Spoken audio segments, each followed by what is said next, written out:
Hello, my name's Harold Halfdan and welcome to Archaeological Minecraft. I'm a former archaeologist who enjoys playing Minecraft and thought it'd be fun to combine the two. In today's episode, we're once again on the Archaeo SMP, where I'm building a half-timber framed library in preparation for when the Archaeo SMP upgrades to version 1.20, the Tales and Trails update. The plan is to update the server to 1.20 once all the quality of life mods catch up to the latest version, and that's something I think everyone in the server is very excited about. I mean, it is an archaeologically themed Minecraft server after all. I think everyone's eager to jump into excavating the new trail ruins and playing with the new archaeology mechanics that are being added into the game. As such, I thought it would be good to build a building in the shopping district for the server that can act as a community gathering place for the upcoming excavations and be a place where people can pick up any excavation supplies they might need, as well as create a list of possible dig sites so that people on the server can team up, collaborate, or work together on excavations. I decided to make the building a library of sorts, and to build and decorate the structure in a half-timber style. I suspect most people watching this have probably seen a half-timber style house or building, even if you don't recognize its name. It's a type of building method that's existed for thousands of years. The earliest example found is in the Roman city of Herculaneum, which was a city located near Pompeii, and like Pompeii, it was destroyed when Mount Vesuvius erupted in 79 AD.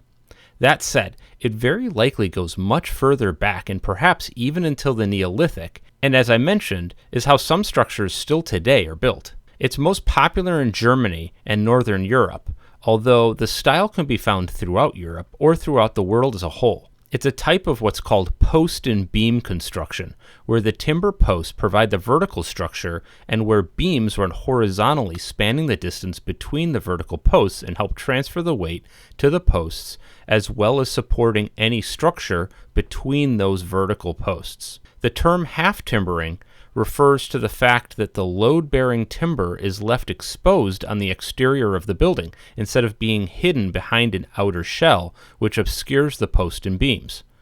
The exposed timber also comes directly from logs and not from pre-cut lumber such as 2x4s or 2x6s. The area between the load-bearing timber are called panels or partitions and are filled with non-structural and non-load-bearing material.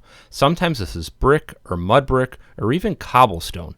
Other times, and often historically, has simply been wattle and daub. The wattle portion of wattle and daub refers to a material like thin, straight sticks that are woven together vertically and horizontally to form a hash of sorts, and then the daub is often a coating of clay, chalk, dung, grass, or straw. This was smeared into the wattle and was secured between the load-bearing timbers. While not always done, the wattle and daub was often whitewashed, especially in the later medieval period, and that's the look I'm going for in this build. Whitewashing, also called lime paint, is from slaked lime, or basically quicklime and water. It has a mild antibacterial property as well as is mildly fire resistant. That's highly useful before the days before fire departments, and when everyone had an open flame in their often highly packed together wooden houses. Sometimes the infill paneling had decorations or were covered with tiles or clapboards, but in this build here I've left it simple and just used bone blocks to represent the whitewashed wattle and daub infilled panel. While I couldn't represent this very easily in a Minecraft build, so I kept my half timber framed vertical and horizontal, in the real world you often see diagonal framing or even some decorative curved or arch framing utilized. Beyond looking pretty sweet, this has the additional benefit of providing support in the side-to-side direction. Speaking to the subject of how the load-bearing timber functioned, you notice that each of the floors are wider than the floor that's built on top of it, meaning the lowest floor is smaller than the upper floor. This is called jettying and was a quite popular building technique for the Middle Ages and provides three advantages. The first is it allowed more total square footage in a way that took up less room on the city street. And the second is it helped provide some shelter below from rain and water. It also provided some load-bearing advantages. You see, because the upper floor is wider than the floor below it, the weight is counterbalanced beyond the lower wall. That means that the middle of that horizontal span has to support less weight and help prevent sagging, or worse yet, the horizontal beam snapping under the load. While jettying had the advantages I listed, it was banned in some places like London in 1667 due to concerns that it helped fires jump from one building to another over the city streets, as multi-story buildings would have been pretty close over those streets, forming an arch of sorts, allowing fires to spread from building to building instead of the streets acting as a natural fire break. Well, enough with the history and architecture lesson. Let me walk you through what my half-timbered library looks like. As you see, the spawn/shopping district is pretty full, and so I opted to build a new island just off the spawn portal, which is accessible by a little wooden bridge.